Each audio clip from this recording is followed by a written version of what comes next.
O Evangelho de Marcos, uma das palavras que Marcos mais gosta é a palavra imediatamente, ou aqui traduzida como logo. Ele usa 42 vezes esta palavra no seu Evangelho, enquanto depois em todo o Novo Testamento aparece apenas 14 vezes. Marcos recebeu o Evangelho, ouviu o Evangelho através de Pedro. Pedro o chama de filho na fé. E Marcos, ele escreve de Roma para os romanos, para os ímpios, de maneira que no Evangelho de Marcos não tem muitas passagens. Na verdade, só tem aqui no começo passagens do Antigo Testamento, porque ele falava para pessoas que não conheciam o Antigo Testamento. Ele fala de uma maneira rápida, corrida, porque a intenção dele é prender a atenção das pessoas, de cristãos, em grande parte escravos no Império Romano, e que não sabiam ler, mas queriam ouvir a leitura das Escrituras e iria entender a história de Jesus. Ele escreve por volta do ano 58, 59, mais ou menos quase que 30 anos depois da morte de Jesus, porque muitos que viveram e viram os fatos já estavam morrendo e precisava ter um escrito da história de Jesus, algo em que as pessoas pudessem ter para gerações futuras. Então ele escreve logo depois que Mateus escreve o seu Evangelho. Mateus escreve para os judeus e Marcos escreve para os gentios romanos. E depois Lucas vai escrever o Evangelho dele, depois João no final, lá pelo ano 90, 60 anos depois da morte de Jesus, João vai escrever o seu Evangelho também.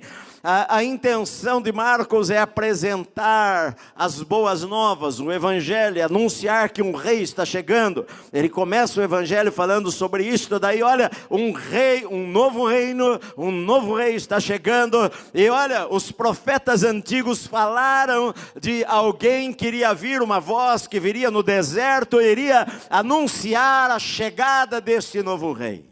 Então ele conta sobre João Batista, ele fala depois sobre o batismo de Jesus rapidamente, ele fala sobre a tentação de Jesus sem mencionar quais foram, mas ele passa rápido por esta parte e ele já coloca Jesus lá na Galileia, depois de 6 meses que Jesus foi batizado, depois de 6 meses do ministério de João. A partir dali, João falou, olha, convém que ele cresça e que eu diminua. Então, cada vez mais o ministério de João vai se diminuindo, até que por volta de 1 ano depois do ministério de João, ele é preso e ele é decapitado. E Jesus, ele nesse tempo, ele fica na Judeia, pregando por aproximadamente 1 ano, e nós não temos isto no Evangelho de Marcos. Marcos, ele vai contar o ministério de Jesus, não lá no sul do país, mas ele vai contar sobre o ministério de Jesus lá no norte do país, lá na Galileia. Então, quando Marcos começa o Evangelho, ele fala no versículo 14, que depois de João ter sido preso, foi Jesus para a Galileia pregando o Evangelho de Deus. E dizendo, o tempo está cumprido, o reino de Deus está perto, está próximo, arrependei-vos e crede nas boas novas, e crede no Evangelho. E agora Marcos quer demonstrar a primeira coisa importante. Ele fala sobre o chamado dos primeiros discípulos. Ele fala, na verdade eu falei para vocês a semana passada que Jesus já havia encontrado com Pedro, Tiago, João e André lá na Judéia após o batismo, 6 meses antes. E agora novamente Jesus os encontra aqui no mar da Galileia e os chama e fala para eles, a palavra é deixar, e eles deixando tudo. E Jesus falou, olha, vocês vão deixar esta pesca e vocês vão pescar gente, vão ser pescadores de homens. E a partir de então, do versículo 21, ele começa a falar sobre o que Jesus fez. Na verdade, ele começa a falar sobre o poder deste Evangelho. Que este Evangelho que Jesus estava trazendo, estas boas novas, eram novas de poder, queria impactar a vida das pessoas, queria mudar a vida das pessoas. Era um evangelho poderoso para libertar endemoniados e para curar os doentes. E aqui nesse texto, hoje eu preguei pela manhã sobre o endemoniado na sinagoga, do versículo 21 até o 39 vai falar de um dia na vida de Jesus. Talvez você Você já pensou, poxa, como que será que era a vida de Jesus? Aqui nesse texto está falando sobre apenas um dia. Um dia, o que aconteceu na vida de Jesus em um sábado? Era sábado, o Shabá dos judeus. Jesus pela manhã, ele se levantou pela manhã, naquele sábado ele foi para a sinagoga. A Bíblia diz lá em Lucas como era o seu costume. Jesus não aparecia na sinagoga de vez em quando dava vontade nele. Ele ia toda semana, ele era judeu e ele era praticante da palavra de Deus. Ele ia toda semana, todo sábado pela manhã, era dia de sinagoga para Jesus, e Jesus ia para a sinagoga aos sábados de manhã, e agora ele estava aqui na Galileia, e a Bíblia diz que era sábado, e então eles entram em Cafarnaum, e ele foi para a sinagoga no sábado. Na verdade, a cidade de Cafarnaum era a maior cidade ao longo da borda do mar da Galileia. Das 9 cidades que eram populosas naquela época lá, na borda do mar da Galileia, a cidade de Cafarnaum era a maior dela, tinha mais ou menos 10 mil habitantes, muita gente para aquela época, 10 mil pessoas vivendo naquele lugar. Era uma cidade importante, era uma cidade de pesca, de comércio movimentada, havia lá uma coletoria de impostos. Mateus era o coletor de impostos lá, Levi era conhecido coletor de impostos lá na cidade de Cafarnaum. E olha só, a sinagoga precisava-se de 10 homens judeus para criar uma sinagoga. 10 pessoas, eles montavam um lugar para poder ali discutir as coisas da comunidade, para poder ali estudar a palavra de Deus, o Torá. E então, evidentemente, na cidade de Cafarnaum, naquela época, havia muito mais do que uma sinagoga. Mas provavelmente Jesus entrou numa sinagoga que até hoje existe lá em Israel, você pode ir lá visitar. Na verdade, há lá em Israel uma sinagoga que foi feita no 4º século da era cristã, mas um costume naquela época era que quando um terremoto derrubava, por exemplo, uma sinagoga, eles iam lá e construíam uma outra em cima daquela. Então esta sinagoga do 4º século foi construída sobre uma sinagoga do 1º século, que provavelmente foi a sinagoga que Jesus entrou para ensinar lá. Não é um lugar grande, é um lugar pequeno, as sinagogas eram pequenas. E Jesus esteve ali ele expulsou um demônio. Eu preguei hoje pela manhã sobre isto. Esta foi a manhã de Jesus. Ele estava na sinagoga, muitas sinagogas, como tinham muitas sinagogas, nem a grande maioria delas não tinham um mestre, não tinham um rabi, tinha um administrador, alguém que ia lá, abria a porta, e às vezes convidava alguém para ensinar. E como Jesus estava ali na sinagoga, e o ministério dele na Judeia já estava se espalhando, eles já ouviram falar de Jesus. Jesus já havia curado pessoas, inclusive na Galileia, antes de ir para a Judeia. E então eles convidam a Jesus para falar, e Jesus prega um sermão, impacta as pessoas, elas ficam maravilhadas, elas falaram, nós nunca ouvimos uma coisa desta daí. De repente uma pessoa endemoniada gritou naquele lugar, enfim, e Jesus expulsou o demônio. Eu falei hoje de manhã sobre isso daí. Mas o trabalho, o culto, a reunião na sinagoga termina, geralmente era próximo ao meio-dia que termina a reunião, e então eles saem dali, eles vão para a casa de Pedro e André, e ele está ali com os seus discípulos. Vocês se lembram, ele passou no mar, e ele falou para Pedro, Tiago, João, André, olha, venham atrás de mim, eu vou fazer de vocês pescadores de homens. E os 4 estavam lá na sinagoga na manhã com Jesus também, e Pedro contou essa história para Marcos, que colocou aqui no Evangelho. E agora Jesus vai para a casa de Pedro para almoçar lá com os irmãos, depois do culto, uma boa coisa, culto de manhã, e aí sai por volta da meio-dia, aquele sol gostoso, e vão filar boia aqui na casa do Pedro. A casa de Pedro acabou se tornando para Jesus o centro do ministério dele na Galileia, cidade de Cafarnaum. Sabe por quê? Porque quiseram matar ele lá em Nazaré. Ele teve que sair correndo de lá.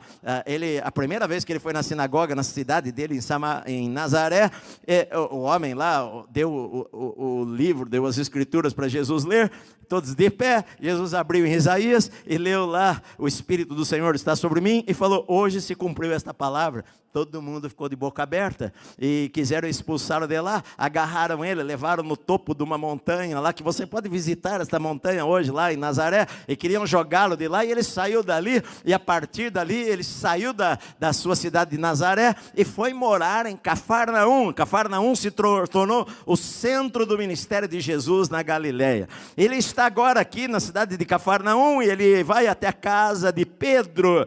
A casa de Pedro também, só por curiosidade, ainda hoje está lá as ruínas da casa de Pedro, próximo à sinagoga, quase que vizinha à sinagoga.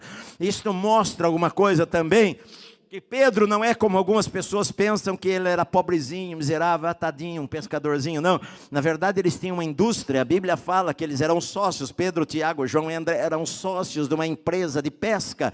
Naquela época o mar da Galileia era conhecido pelos peixes, e exportavam peixes para outras partes do mundo, inclusive era uma rota comercial. E então eles tinham empregados, eles não eram miseráveis, eles tinham uma boa condição financeira, de maneira que a casa de Pedro moravam várias pessoas, inclusive André. Era como se fosse uma pequena vila, e ali morava André e a sua esposa, e morava Pedro e a sua esposa, e a sogra veio junto, e moravam todos ali, a família moravam todos ali na mesma casa. Na verdade, a gente vê que Pedro era casado em 1 Coríntios 9, quando Paulo fala: olha, por acaso eu não mereço, eu não posso comer e beber, eu não posso viajar com uma mulher irmã. Ele estava dizendo com uma esposa: eu não posso viajar com uma mulher irmã, como fazem os demais apóstolos e os irmãos do Senhor, Tiago e os outros, e Cefas. Isso mostra que Cefas era casado, os irmãos de Jesus eram casados, os demais apóstolos eram casados e viajavam com as suas esposas para pregar o evangelho. Paulo fala isso daí. A gente sabe que Pedro era casado até porque também ele tinha uma sogra. E a Bíblia diz que quando eles entram lá para almoçar, e os discípulos ali, para almoçar na casa de Pedro, logo, a palavra que Marcos gosta de usar aqui, olha, imediatamente, logo eles falaram a respeito dela, que ela estava de cama, ela estava doente. E Mateus e Lucas fala que ela estava ardendo em febre. Ardendo em febre. Febre não é uma doença, né? Febre é consequência de uma doença, de uma infecção, de um problema físico. E ela estava ardendo em febre na cama, não conseguia levantar. É interessante que os três evangelhos sinóticos, Mateus, Marcos e Lucas, os três evangelhos contam essa história. Quando os três evangelhos contam essa história, não só Pedro está contando essa história, porque é uma história importante e tem uma mensagem importante para nós. Deus está querendo dizer para você que Deus gosta de sogras. 3 vezes já está lá. Alguns mais assim, que não gostam muito da sogra, é lenda, né? Falam que Pedro negou Jesus porque Jesus curou a sogra dele, mas não deve ser isso, né? Jesus, imediatamente, quando eles entraram na casa e Pedro e os outros falaram para Jesus, olha, Pedro falou: Senhor, a minha sogra está ardendo em febre, minha sogra está muito doente. Então a Bíblia diz que Jesus se aproximou e tomou-a pela mão. E a Bíblia diz lá em Lucas, no mesmo texto, que fala: repreendeu a febre. Repreendeu a febre, como se fosse uma pessoa. Nos versículos anteriores, Jesus na sinagoga repreendeu um demônio. Falou: cala a boca, cala-te, sai dele.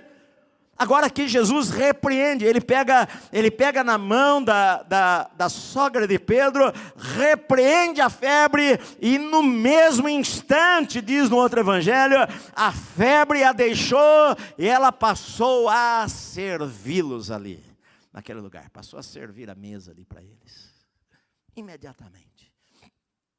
O que Marcos está querendo dizer, olha, ele começa o seu evangelho, as boas novas, anunciar o reino de Deus. Ele quer mostrar aos seus ouvintes que o reino de Deus, quando chega, liberta demônios, cura os doentes, opera milagres, é um reino de poder, é um reino poderoso que muda a estrutura da sociedade, muda a estrutura das pessoas. Na verdade, ele vai falar que onde Jesus estava, onde Jesus entrava, ele curava individualmente, havia ele curava uma única pessoa, como a sogra de Pedro, ou vai continuar falando que ele curava multidões. Havia macro curas, milhares de pessoas. Na verdade, onde Jesus chegava, segundo o Evangelho de Marcos, todas as pessoas eram curadas pelo Senhor de várias maneiras.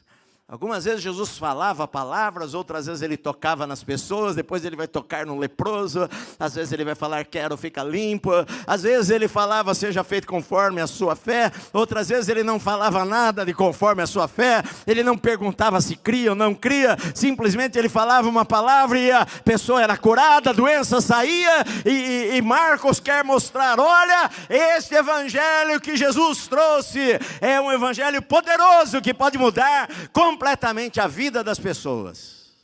Esta era a mensagem que ele queria passar para os outros. E Jesus a curou completamente. Interessante que Jesus pegou na mão dela, tocou nela. Você se lembra daquela mulher que estava com fluxo de sangue, que tocou nas vestes de Jesus e que tocou com fé, crendo, e foi curada imediatamente. Pessoas tocavam em Jesus. A Bíblia fala de uma tal maneira de cura que fala lá no livro de Atos que o fato de Pedro passar e a sombra das suas vestes, as pessoas punham camas para que pelo menos a sua sombra, como está aqui, ó, a sua sombra passasse sobre as pessoas para que as pessoas fossem curadas. A Bíblia fala que Paulo, ele mandava do seu uso pessoal, mandava os seus lenços e aventais, que ele era fazedor de tendas, e ele tirava às vezes o avental e mandava alguém, olha, pega esse meu avental aqui, leva, coloca sobre aquela pessoa que está endemoniada lá na casa dela, coloca sobre aquela pessoa que está doente lá, a pessoa veio pedir oração, coloca sobre ela, e a Bíblia diz que os doentes eram curados, os demônios saíam por causa das roupas de Paulo que tocavam nas pessoas, por causa do poder que havia na vida de Paulo, o poder que havia na vida de Pedro, o poder que havia na vida de Jesus. Quando fala que Jesus após o batismo veio o Espírito Santo sobre ele, e ele no poder do Espírito Santo, ele começou a manifestar, o reino chegou, o reino de Deus chegou. O reino de Deus, quando chega em lugar, desfaz as obras das trevas, desfaz as obras do diabo, desfaz as obras de feitiçaria, desfaz as obras dos demônios. O reino de Deus, quando entra numa casa, muda a estrutura daquela casa, traz paz, traz alegria para aquele lar, traz saúde para aquela casa, traz bênção, traz prosperidade sim para aquela casa. O reino de Deus desfaz o império do diabo, desfaz o reino das trevas, e amarra a operação de Satanás em lugar, meu amado. O reino de Deus chegou, Marcos falou, estas são as boas novas. O evangelho não é que apenas César chegou, mas o reino de Deus está entre vós e se manifesta no meio de vocês de uma maneira poderosa, poderosa. O reino de Deus é poderoso, meu amado, para desfazer as obras do diabo. Onde entra? Falei pela manhã que o demônio gritou lá, e até a metade do evangelho de Marcos, as pessoas não sabiam exatamente quem era Jesus. Os fariseus não sabiam quem ele era, os herodianos não sabiam quem ele era, os escribas não sabiam quem ele era, nem mesmo os seus discípulos sabiam exatamente quem ele era. No capítulo 8, só que Jesus chega para ele, já depois de tanto tempo junto, e de tantos sermões pregados, de tantos milagres que ele fez, ele pergunta para eles, olha, o que as pessoas falam, o que as pessoas estão dizendo sobre mim? E Jesus não estava curioso sobre o que as pessoas estavam dizendo sobre ele, o que ele queria chegar era, o que vocês pensam sobre mim? E ele falou para os discípulos, o que as pessoas estão dizendo sobre mim? E um falou, Senhor, uns dizem que tu és um dos profetas, aquele que Moisés falou, outro fala que o Senhor é Jeremias, outro fala que o Senhor é Elias. E Jesus então vira para eles e pergunta: e vocês? Quem que vocês dizem que eu sou? E Pedro, ousado, fala logo: tu és o Cristo, Filho do Deus vivo. É a primeira vez que eles declaram que Jesus era o Cristo, Filho do Deus vivo. Até a metade do Evangelho de Marcos, eles estão pensando: quem é esse daí? Você se lembra lá no mar da Galileia, quando Jesus mandou o mar parar, o mar se aquietar, os ventos pararem? Quando terminou de fazer isso daí, os discípulos ficaram perguntando: quem é este que até os ventos e o mar lhe obedecem? Eles não sabiam exatamente quem que é este aí, mas os demônios sabiam. Os demônios sabiam muito bem quem era Jesus. Logo de cara, quando Jesus estava na sinagoga, na parte da manhã, agora ele está almoçando na casa de Pedro, mas na parte da manhã, a Bíblia diz que os demônios, um deles gritou pelos outros. Havia mais demônios no corpo daquele homem na sinagoga, e um deles falou: viestes para nos atormentar? Que temos nós contigo, Jesus Nazareno? Vieste para nos perder? A palavra é destruir, vieste para nos destruir, porque os demônios não sabem, eles sabem das Escrituras. Tiago diz assim: olha, você crê que há um só Deus? Fazes bem, os demônios também, e tremem. Nunca um demônio atacou Jesus. Os demônios ficavam apavorados com a presença de Jesus. Sabiam quem ele era. Demônios são anjos caídos, estavam no céu. Eles foram criados por Jesus, os anjos foram criados por ele, tudo foi feito por ele, para ele, por meio dele. São todas as coisas. Sabiam quem ele era. Os demônios estremeceram ao ver Jesus ali naquele lugar. O reino de Deus chegou. Como Smith Wigglesworth costumava falar: hoje você acordou, o diabo coçou a cabeça e falou: vou ter um dia difícil. Nós viemos aqui, nós estamos nesta terra para desfazer as obras do diabo, que foi o que Jesus falou. Ele é o cabeça do corpo. Nós somos o seu corpo, nós somos a igreja. A Bíblia diz que ele está sentado acima de todo, acima de todo principado e potestade, e colocou todas as coisas debaixo dos seus pés, e entre os pés e a cabeça está o corpo, e o corpo sou eu e você. Nós somos o corpo de Cristo. Estamos aqui para desfazermos as obras do diabo.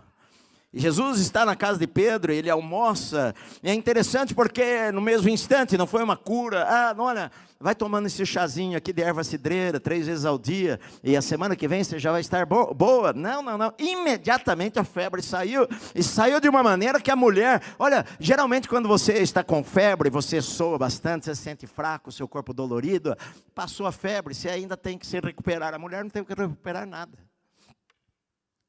Jesus pegou na mão dela, repreendeu a febre: febre, eu te repreendo, saia! No mesmo instante a febre saiu. A mulher, nossa, sinto mais nada. Puseram a mão na cabeça da mulher. Naquela época eles não sabiam sobre vírus, bactérias, nada disso daí, não tinha isso aí não. Tinha, mas não sabiam. Puseram a mão na cabeça dela: não tem nada. Nossa, eu estou super bem. Deixa eu ajudar. Não, mãe, fica aí. Não, sogra, fica aí, vai que você morre aí. Não. Ninguém falou isso. A mulher se levantou e passou a servi-los imediatamente, porque o Senhor nos cura instantaneamente. Instantaneamente. Que naquele homem falou lá para Jesus, ele mandou umas pessoas chamarem a Jesus para ir na sua casa curar o seu servo, que ele falou: não sou nem digno de falar com ele, eu sou gentil. E foram lá e falaram: Senhor, vem. Ele fez a sinagoga aqui na nossa cidade. Essa sinagoga, o centurião que deve ter construído, ele construiu a sinagoga, que é boa gente. E Jesus foi com eles. Então veio a segunda comitiva e falou: olha, ele falou: não precisa ir não, que ele não é digno que entre na casa dele. E aí o homem veio e falou para Jesus: Senhor, eu não sou digno que entres na minha casa, eu sou gentil. Eu sei que para um judeu entrar na casa de um gentil é uma coisa imunda. Eu não sou digno que entres na minha casa, mas basta uma palavra tua, fala uma palavra, o meu servo será curado, porque eu também sou um homem que tem autoridade. Eu digo a esse soldado: vai, ele vai. Eu digo aquilo lá: vem cá, ele vem cá. É a mesma coisa. É só o Senhor falar uma palavra, o meu servo vai ser curado imediatamente. Jesus falou: olha, eu digo para vocês que nem em Israel, e nem entre os judeus eu vi fé como a fé deste homem aí. Uma palavra. Uma coisa que nós precisamos saber, meu amado, que o Evangelho de Cristo não é só pregação. O Evangelho de Cristo é cura e a libertação de pessoas também. Não é só pregação. O Evangelho de Cristo traz cura para quem está doente. Você está doente, o Evangelho de Cristo traz uma boa nova para você, que você não precisa ficar doente o tempo inteiro, que Ele é o Senhor que nos sara, Ele é Jeová Rafa. Entre os israelenses que saíram do Egito, mais de 3 milhões de pessoas, o Salmo fala assim, e não havia entre eles nenhum doente, porque o nome do Senhor é Jeová Rafa, o Senhor que te sara. Se você crê, se você está doente, você crê, Ele é o Deus que cura você, Ele é o mesmo ontem, hoje, para sempre, Ele não mudou em nada, meu amado, não era para os apóstolos apenas, não, até porque Marcos termina o seu evangelho falando, em meu nome, estes sinais seguirão aqueles que creem, em meu nome expelirão demônios, falarão novas línguas, colocarão as mãos sobre os enfermos e os curarão, meu amado. A Bíblia diz isso daí. Vão curar os doentes, expulsar os demônios. Pela manhã eu falei bastante sobre demônio aqui. Mas a outra face é que Jesus não veio só para libertar os oprimidos de Satanás por espíritos malignos, milhões de espíritos malignos que existem, mas Ele veio para curar as doenças. Jesus curou, tocou na mão daquela mulher a infecção que estava no corpo dela, em algum órgão, em algum lugar que estava causando a ela arder em febre, talvez mais de 39, 40 graus de febre. Lucas era médico e Lucas escreve, ela estava ardendo em febre. E Jesus simplesmente repreendeu a doença. A gente precisa aprender a tratar a doença como Jesus tratava, repreendê-la. Você precisa sair, a doença não é de Deus, meu amado, a doença vem para matar, para destruir. Nem toda doença, é claro, nem toda doença é o diabo que coloca.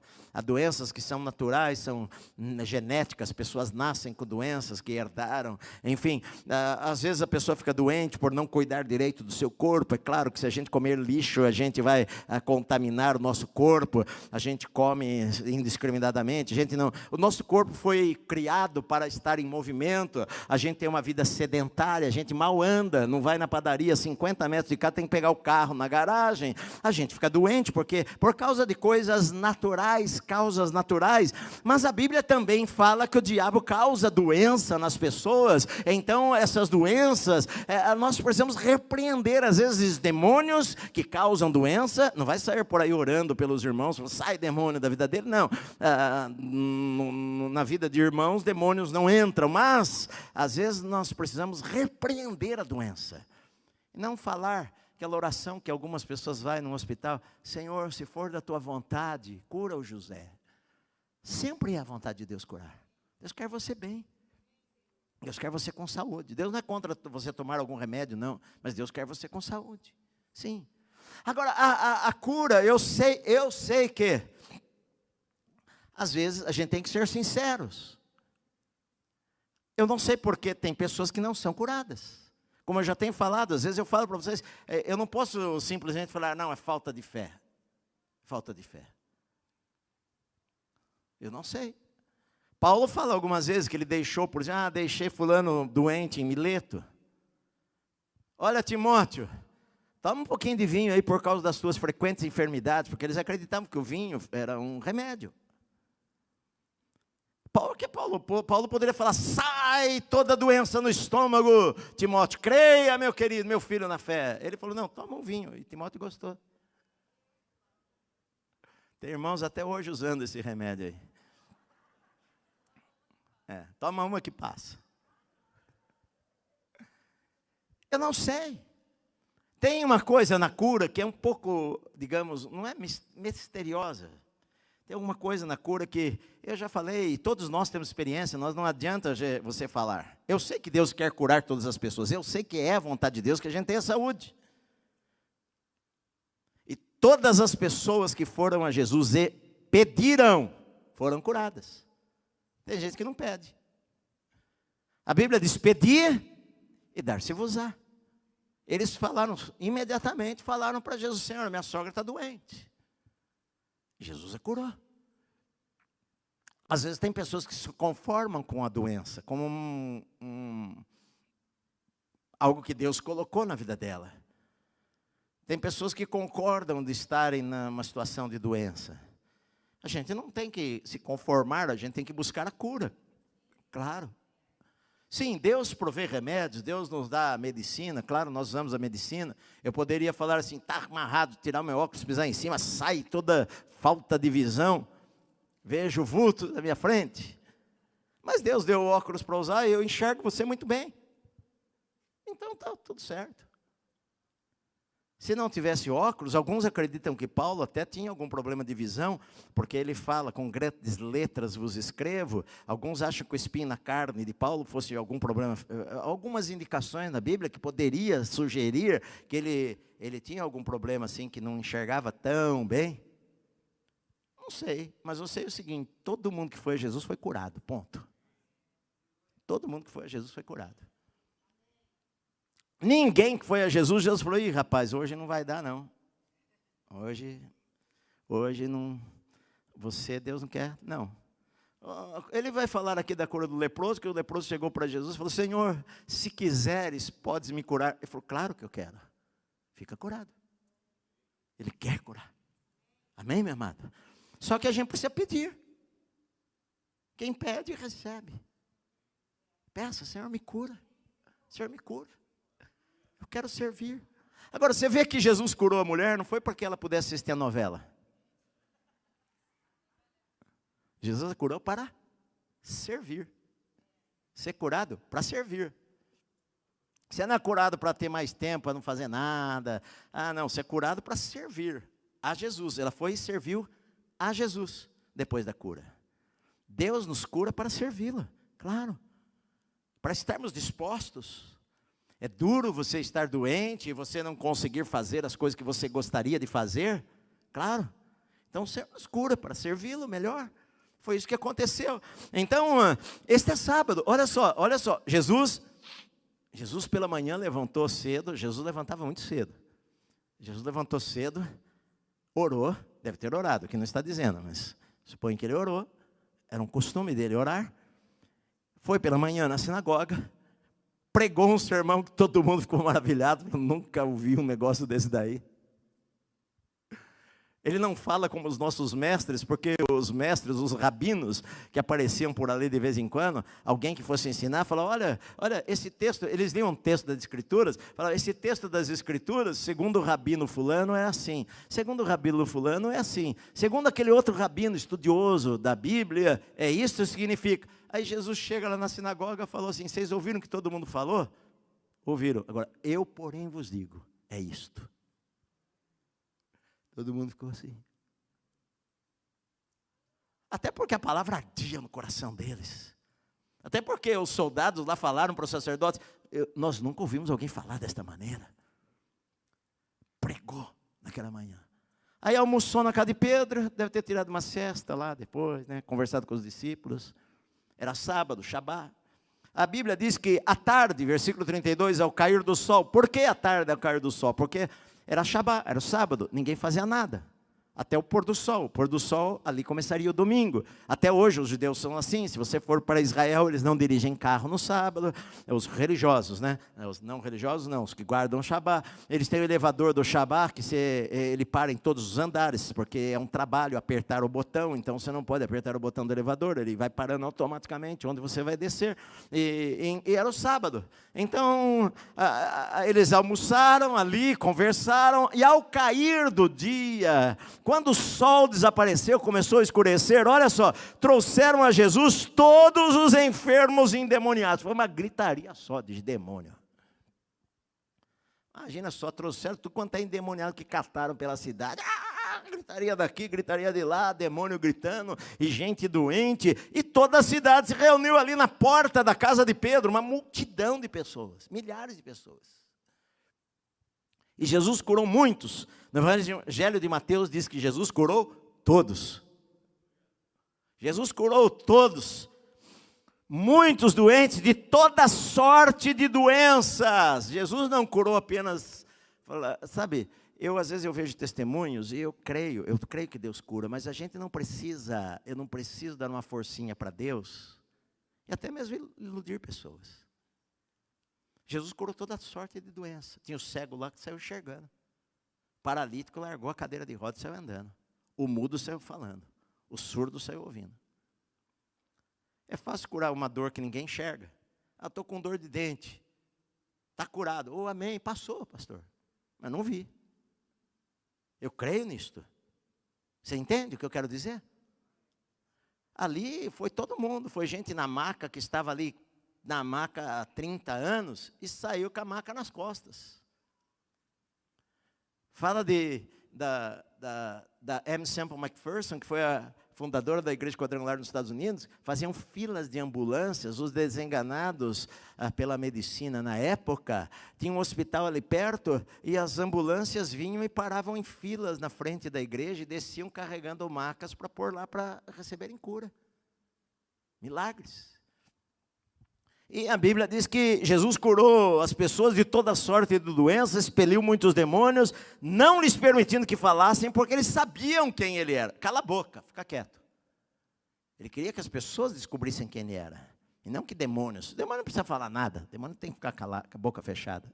Não fala nada que presta, só fala bobagem. A Bíblia chama de espírito imundo. Só fala asneira, só mente, quer enganar. Quer falar, quer ousar falar, não vou sair. Como não vai sair? Quer falar, quer desafiar, quer mentir, quer enganar, quer falar bobagem, quer falar que vai matar. Tudo isso a gente já sabe, a Bíblia diz que ele vai matar mesmo, mas cala a boca e saia. E foi o que Jesus falou para eles. Agora, olha só, final da noite, milhares de pessoas foram curadas naquela noite. Que dia, hein? Que dia.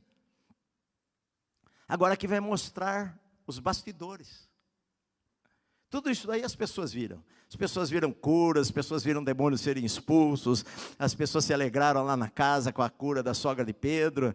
Mas agora aqui vai mostrar qual que era o segredo do ministério de Jesus, na verdade. Porque diz assim, olha, depois de um dia cansativo deste daqui, tendo se levantado alta madrugada, saiu, foi para um lugar deserto, e ali orava. Este era o segredo de Jesus. Jesus foi para um lugar deserto, sozinho, e ali orava. E os discípulos, quando acordaram pela manhã, procuraram-no diligentemente. Simão, os que com eles estavam, dormiam lá na casa de Pedro, mas sumiu de madrugada e ninguém achou. Acordaram pela manhã, cadê Jesus? Deve estar dormindo. Não, puxa, acorda cedo. Cadê Jesus? Não sei. Onde está Jesus? Vamos procurar ele. Onde será que ele foi? E procuraram diligentemente, foram para um lugar, entraram num mato aqui, mato ali, foram pela região toda, subiram a montanha, olharam pelo mar, será que ele não pegou o barquinho? Olharam para cá e para lá, não achavam Jesus. Jesus, ele foi para um lugar à parte e ali ele orava. Este é o segredo, meu amado. Você quer poder de Deus em sua vida, você precisa orar. Não há atalhos para isso daí. Jesus começou o seu ministério jejuando e orando 40 dias. 40 dias ele ficou sem comer, e ele ficou lá orando e lendo as escrituras e falando com Deus. E você vê isso constantemente na vida de Jesus. A oração era algo presente o tempo inteiro na vida de Jesus, além das saídas dele para lugares à parte, como a Bíblia várias vezes vai falar para a gente, que várias vezes Jesus ia para um lugar à parte, deserto, onde ele pudesse ficar sozinho com Deus. Vocês se lembram quando ele despediu a multidão, depois do milagre, mandou os seus discípulos atravessarem o mar, e na quarta vigília da noite, Jesus estava no monte orando. Ele despediu a multidão no final do dia e subiu no monte para orar. A quarta vigília da noite eram entre as 3 e as 6 da manhã, e Jesus o despediu lá pelas 5, 6 da tarde, e Jesus estava lá aproximadamente 8, 9 horas, estava lá na montanha orando e buscando ao Pai. Ele não tinha pressa na oração, a oração dele não era festa e oração, a oração dele não era oração de 5 minutinhos, Senhor, obrigado, não, ele passava tempo com Deus, ele amava estar na presença de Deus, ele passava horas na presença de Deus, ele passava passava horas e horas e horas lá adorando a Deus. Não era aquela oração que você chega e fala: Senhor, está aqui a lista, olha, aqui eu quero isto, até amanhã, até mais. Não, não era essa oração. Ele tinha comunhão com o Pai, era o prazer dele, era ter comunhão com o Pai. Jesus passava horas e horas e horas e horas e horas orando e falando com Deus, e isto era o segredo do poder no ministério de Jesus, meu amado. Este era o segredo. Se você for ler, Jesus, ele fez orações rápidas várias vezes na Bíblia. Por exemplo, ele orou para chamar os 12, ele passou a noite inteira em oração. Ele orou antes da multiplicação dos pães: graças te dou, Senhor. Ele orou antes de ressuscitar a Lázaro: graças te dou que sempre me ouve. Ele orou quando ele ensinava os discípulos falaram para ele: Senhor, ensina-nos a orar. E então Jesus, depois de orar, os ensinou a orar o Pai Nosso também. Jesus orou no Getsêmani enquanto os discípulos dormiram. Até na cruz Jesus orou e falou com o Pai enquanto estava na cruz. A oração era o respirar dele, a oração era parte da vida de Jesus durante todo o tempo. E muitas vezes, eu creio que não é à toa que está aqui, que era um hábito de Jesus levantar alta madrugada para poder falar com o Pai. Tem que correr. Versículo 37, tendo encontrado, lhe disseram: todos te buscam. Jesus, porém, lhes disse: olha, Senhor, também depois da noite passada que ele curou um monte de gente, ele fez tantos milagres, expulsou demônios, os discípulos falaram: Senhor, a casa lá está lotada de gente, vamos fazer um cultão lá, tem gente na rua já, todo mundo quer o Senhor agora. Jesus, ao invés de fazer isso daí, ele falou para eles: vamos a outros lugares, as povoações vizinhas, a fim de que eu pregue também ali, pois para isto é que eu vim. Aqui ele fala a missão dele: eu vim para isto, eu nasci para isto, para pregar o Evangelho, não só para um povo, eu vim para levar o Evangelho para outros lugares também. Então ele foi por toda a Galileia, pregando nas sinagogas deles e expelindo os demônios. Aqui Marcos resume o ministério da Galileia. Ele viajou por toda a Galileia, ele foi de cidade em cidade, mais de 200 cidades que haviam na Galileia, vilas pequenas, vilarejos, e em cada uma delas tinha uma sinagoga, e ele ia na sinagoga e pregava na sinagoga, expulsava os demônios e curava os doentes. E aqui, só para nós terminarmos, um resuminho, na verdade, de 3 coisas que falam aqui neste finalzinho aqui da história, que se aplica a mim e se aplica a você, é que a gente entende o seguinte: o Evangelho é para todas as pessoas, o Evangelho não é para um grupo seleto de gente, o Evangelho não é para ficar somente em um lugar. Jesus, ele poderia voltar ali e falar: não, vou lá, todos te buscam, eu vou lá novamente. Não, ele falou: olha, vamos para outros lugares, tem mais gente precisando ouvir, outras vilas, outras cidades, outros campos. Eu vim para isto, eu vim para pregar o Evangelho. Na verdade, o Evangelho precisa ser levado a todo lugar, meu amado. O Evangelho precisa ser levado a todo lugar. A gente deve arder o nosso coração para levar o Evangelho a todo lugar. Foi para isso que nós começamos as viagens missionárias. Há muitos anos atrás, eu peguei um mapa do Brasil e eu pedi para o Naldo fazer uma pesquisa na CEPAL, no IBGE, onde haveria cidades no Brasil onde não havia igreja nenhuma. E quando, para minha surpresa, havia lá 50, 60, 70 pequenas cidades no Brasil onde não havia nenhuma igreja evangélica. E nós falamos: nós vamos para essas cidades. O Evangelho é levar a palavra de Deus a lugares onde as pessoas não têm acesso à palavra de Deus, onde ninguém quer ir, onde você tem que pôr dinheiro, não traz nada para a sede de lucro, nada. A sede tem que mandar dinheiro lá, recursos lá, para se pregar o Evangelho. O Evangelho é para todas as pessoas. Agora, uma palavra também aqui, que os discípulos falaram para Jesus: todos te buscam. Todos te buscam. É verdade. Todo ser humano tem dentro de si a necessidade de Deus. Seja rico, seja pobre, seja milionário, seja famoso. Tanta gente ganha dinheiro, se torna famoso e se mata porque não encontrou na riqueza, não encontrou na fama aquilo que só Deus pode preencher no coração de uma pessoa. Todas as pessoas precisam de Deus. E eu e você temos o Evangelho conosco. Temos o Evangelho para levar. Jesus estava ensinando-os aqui a serem pescadores de homens, amarem gente, amarem pessoas. Não adianta todos nós só ficarmos aqui acomodados, ouvindo, engordando com a palavra, ouvindo a palavra. Que pregação, que palavra, oh, que bênção. E vai para casa, e come a feijoada, e come o jantar, e amanhã tem o seu trabalho, e vive a sua vida, e se esquece dos outros, se esquece que com ele trabalha alguém que não conhece a Cristo, se esquece que na faculdade tem uma pessoa, uma menina lá, que você nem sabe que ela quer se matar, ela está planejando se suicidar, porque brigou com o namorado, e você não sabe que tem alguém ali na tua faculdade que é drogado, que o coração dele é vazio, ele usa droga por causa disto, ele usa drogas porque o coração dele é vazio e ele precisa de Deus, mas a gente se contenta em ter um evangelho fechado entre quatro paredes, a gente se contenta em ter o evangelho para nós, Senhor, olha, todos te buscam, vamos voltar a Cafarnaum, tem uma multidão lá na porta da minha casa, para ouvir que o Senhor continue curando e fazendo, mas querido, não é isto.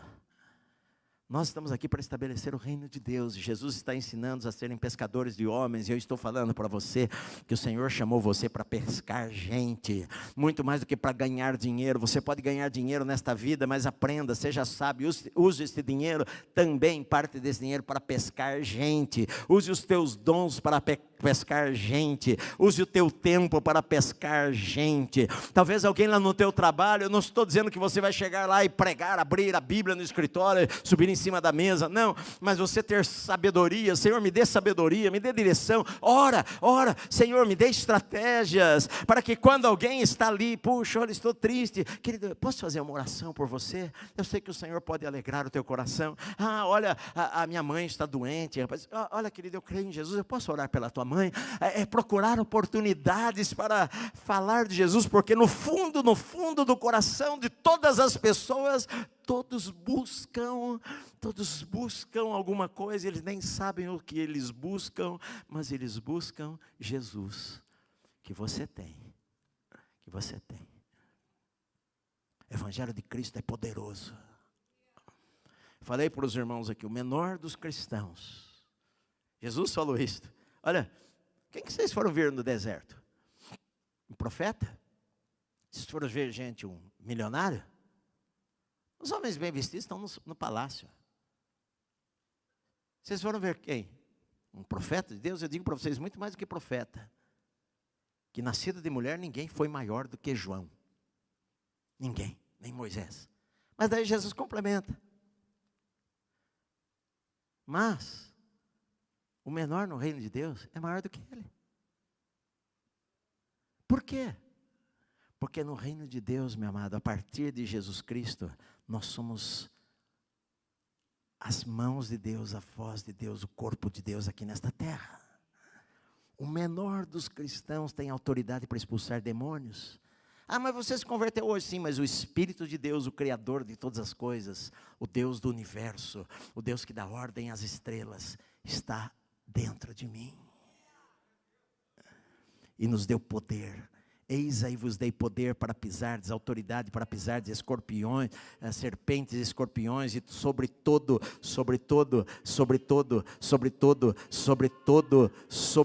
o poder do maligno, e nada absolutamente vos causará dano, nada absolutamente vos causará dano, praga alguma vai chegar à sua casa, à sua tenda, você não precisa ter medo, o diabo é que tem medo, você cristão não precisa ter medo de demônios, os demônios que estremecem diante da igreja, as portas do inferno não conseguem resistir à força da oração da igreja, meu amado. Então você é instrumento de Deus. Jesus falou, eu falei hoje pela manhã, que Jesus falou, no final, antes dele partir, ele falou o seguinte, toda a autoridade, toda, nenhuma, quando ele fala toda é que não sobrou nenhuma, toda a autoridade me foi dada no céu e na terra, portanto, ide. E Marcos fala, em meu nome, estes sinais seguirão aqueles que creem, em meu nome expelirão demônios, em meu nome falarão novas línguas, em meu nome imporão as mãos sobre os enfermos e os curarão. Eu creio.